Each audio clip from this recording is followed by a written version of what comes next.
काल महायुतीची समन्वय समितीची बैठक झाली, यामध्ये काही खाती असतील किंवा महामंडळ वाटप संदर्भात चर्चा झाली, मतभेद दूर करण्यासंदर्भात चर्चा झाली असं सगळं म्हटलं जातं। दुसरीकडे मुख्यमंत्री देवेंद्र फडणवीस हे राष्ट्रीय राजकारणामध्ये जातात, त्यामुळे कुठेतरी हालचाली सुरू आहेत असं सुद्धा म्हटलं जातं। नाही, असं काही नाही। आता बघा, आमची समन्वय समितीची नेहमी बैठक असते। काल मुख्यमंत्र्यांनी काही महामंडळाचं वाटप आणि काही गोष्टी ज्या आहेत, जिल्हास्तरीय आमचे SEO आहेत, जिल्हास्तरीय काही समित्या आहेत, त्या समित्यांमध्ये पदाधिकारी कार्यकर्ते आम्हाला नेमायचे आहेत।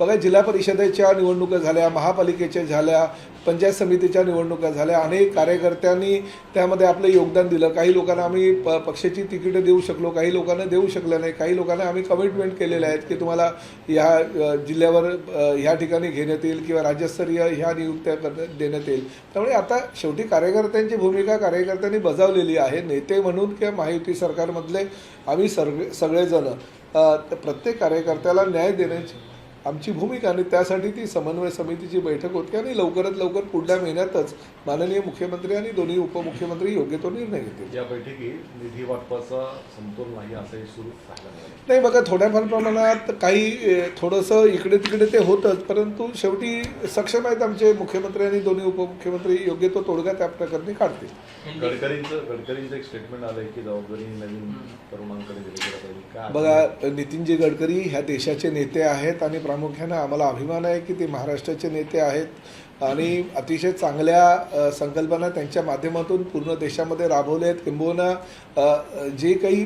पूर्ण देशामध्ये रस्त्यांचं जाळं मोठ्या प्रमाणात विणण्यात आलं, ते नितीन गडकरी यांच्या नेतृत्वाखाली देशानं काम केलेलं आहे।